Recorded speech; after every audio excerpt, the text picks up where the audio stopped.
Hi everyone, my name is Chelsea Montgomery and I am the owner and lead trainer at Knallhart Kennels and Training Academy in Iowa City, Iowa.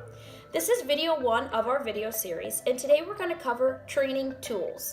The reason it's important to understand the different types of training tools is because each tool has their own specific purpose. Today we're going to start off by talking about training collars. There are many different collars on the market that can be bought. And once again, each type of collar has their own specific purpose. So let's get all of our collars out.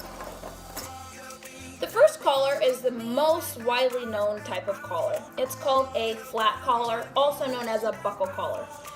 These collars just open up and close very easily, and typically they have a little point here where you can put identification tags or hook on a leash. These collars are great for puppies, just to learn to have something around their neck. They're also kind of fun. They have lots of different colors and different fabrics and things like that. But for training, we use the flat collar for a specific purpose when it comes to corrective training. We do a little bit of reverse psychology, pairing this with prong collars and e-collars and things like that, and that will be talked about in a later video. But when we talk about buckle collars or a flat collar, this is what they look like. They come in, like I said, lots of different colors. Most of the time they're nylon, but they can also come in leather, okay? Once again, this is a buckle collar. The next type of collar is called a slip collar, also known as a choke chain. It looks like this. They come in lots of different colors. This is just the pink one that I had for one of my dogs. About this collar, you can see how the chains are small and close together, okay?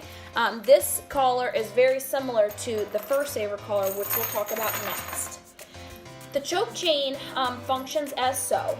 You put one end into the other like this and pull through. Okay, and now you have the collar. In the store, you will see them typically hanging on the rack like this, so where it just looks like a long rope or a long chain. And then when you purchase the collar, once again, you just take and you put one side into the other, and you see how it goes down, and it creates the collar, okay? There are a couple different functions for this type of collar. I don't typically start off with a pulling dog or even puppies on a choke chain. The reason because these collars do allow asphyxiation. Inexperienced handler, this is actually a pretty dangerous collar because there is no stop point. It just continues to go, and it can cause asphyxiation. If you ever put your dog on a tie-out, which I do not recommend at all, but if you ever are going to, do not ever put them on a slip chain.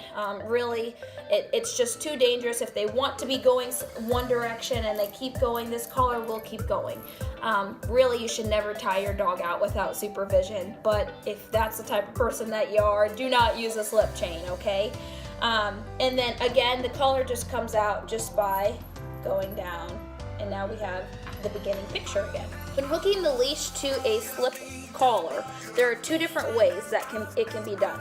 The first way is by hooking it on the one that's mobile, okay? So if I hook this on here, and imagine this is my dog, you can see as I pull the leash out, the collar follows. The other way is to hook it on what's called the dead ring, okay? If I hook it on the dead ring, which is the one that is opposite of it, you can see if I pull this way, it's staying. Okay, I want to show you the difference again. The two different rings. This is the active ring here, and as I pull, the collar follows. And then we have the dead ring, where if I pull, as soon as it hits that other one, it stops, okay? And that'll be important when we get talking about pressure work down the road in another video. But those are the two different types of rings. So when we say hook your leash to the live ring, this is the live ring that we're talking about. Or if we say hook your leash to the dead ring, this is the one we're talking about, okay? The one that will not initiate any more pressure than this, okay? The next collar we'll talk about is the fur saver. The fur saver is almost exactly like a choke chain, except the chains in between are large in between. They call it a fur saver because a lot of times with the choke chains, dogs with long hair, their hair can get stuck in between, and it can cause hair to come out, okay? The fur saver, again, has long rings, but it functions the exact same way as the choke chain.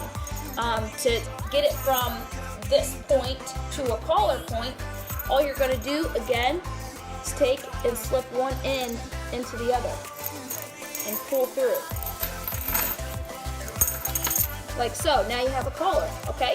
Again, the exact same concept. There's two different rings, one on each side. We've got the live ring, like that, and we've also got the dead ring, like that, okay? Functions the exact same way. These are used typically for sport, schutzen, obedience. These are trialing collars. A lot of people in conformation prefer to use these types of collars. The next type of collar we'll talk about are prong collars. The first type of prong collar is just a basic prong collar. This is an extra large size. They come in many, many different sizes, all the way down to a small puppy one, but this is an extra large. The brand that I recommend to all of my clients who are using prong collars are a Herm Springer collar. You can buy prong collars at Tractor Supply, PetSmart, Petco, all of those places. I typically say go online, go get an actual Herm Springer collar. The reason is because I have a little bit of a cheaper one here, just for the matter of showing you guys, and I have a Herm Springer here as well, but this is a cheaper collar, and I want to show you how easy it is for me just to pull one of these prongs out of place. Imagine if you're walking your dog and you needed to give them a pop on the leash. If your collar is able to come apart with just an easy pull, it's not going to hold up. You need an actual Herm Springer collar. Herm Springer collars will always say, I don't know if you guys can read that there, Herm Springer on it, okay? They will always say Herm Springer on the collar. Now, this is a quality collar Herm Springer prong. You see how in the prong it goes up, down, and then pops out here, okay? The collars are dull on the end. None of the collars are sharp. Even as you circle your finger around, it does not feel sharp. They should never feel sharp. This is important because this feature of the up, down, and then a poke out prevents the collar from coming apart when you give a pop correction, okay? The difference of a non-quality collar is, look at this. Look at the difference of the shape of these prongs. You see how this one comes up, down, and then just slides outwards, okay?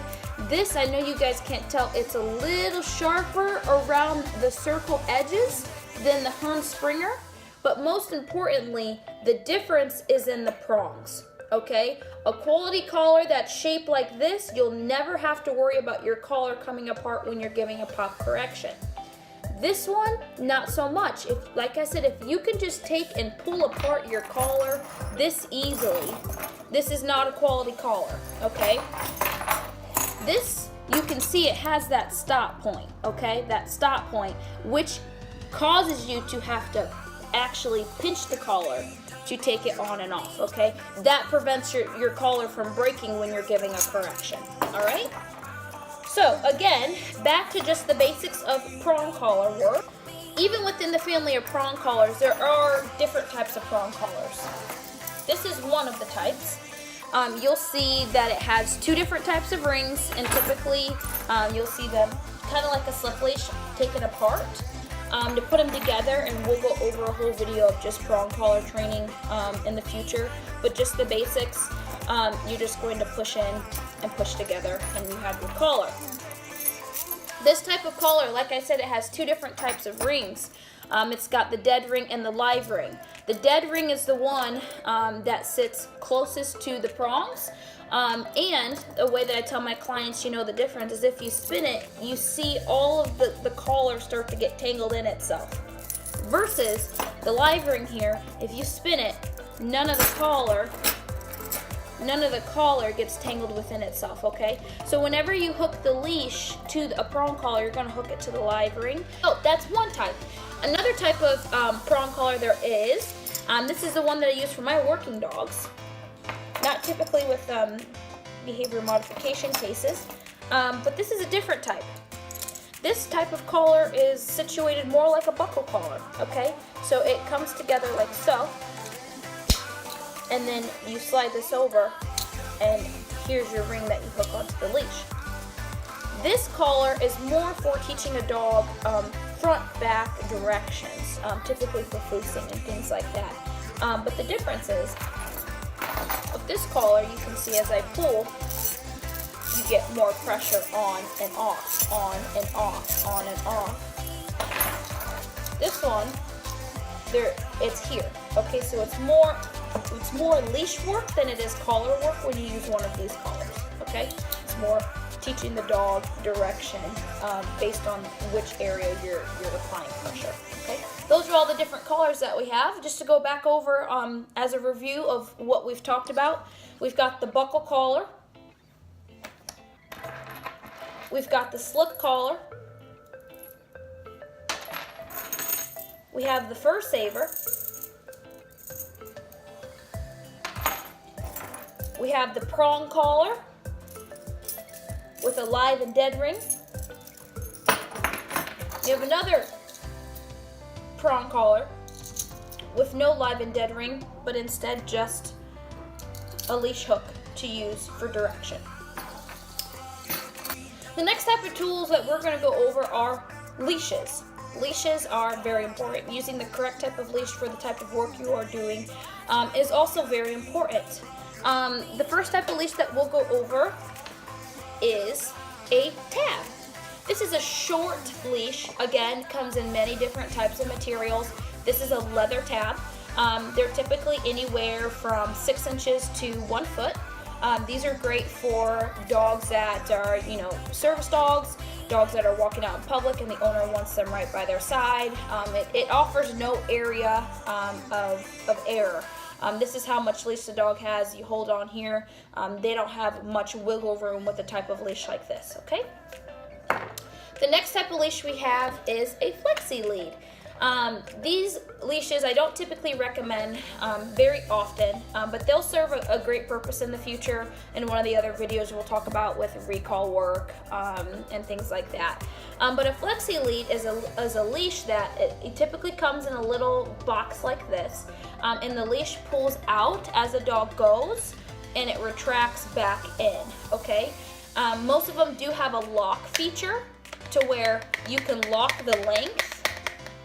But typically, these leashes don't come with very strong leashes. These can rip very easily. A lot of times, these leashes can get caught and stuck in there and can get tangled. These are dangerous as well for a couple of reasons. If you have a dog that isn't familiar with commands, or is a puller, or is a little frantic, if you get wrapped around in this leash, these also will burn your skin off very easily.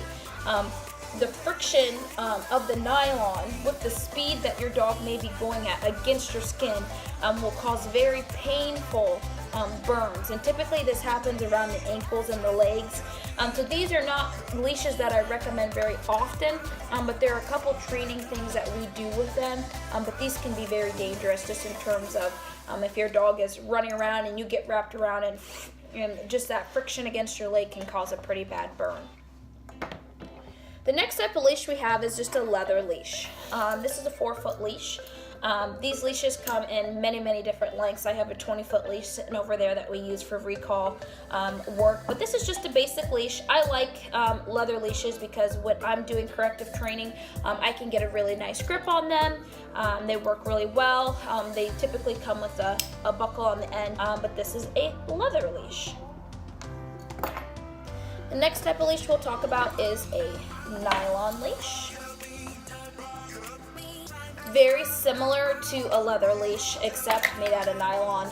This is a 6-foot leash. It's a lot longer.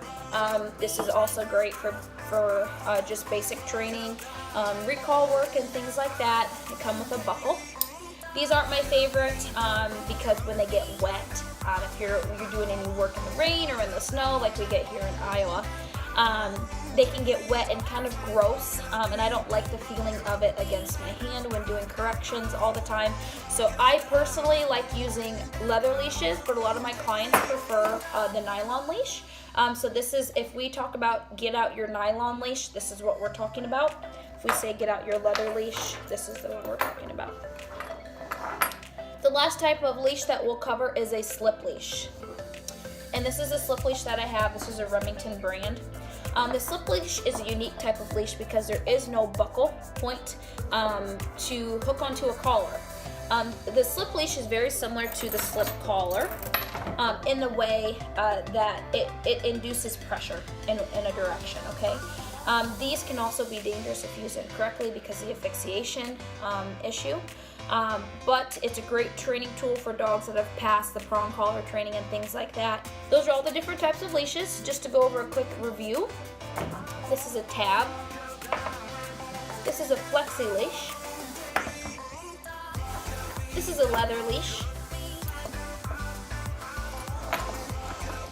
This is a nylon leash. Tangled there. This is a nylon leash.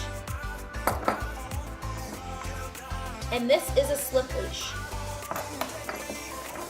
Another important tool to have for dog training is rewards.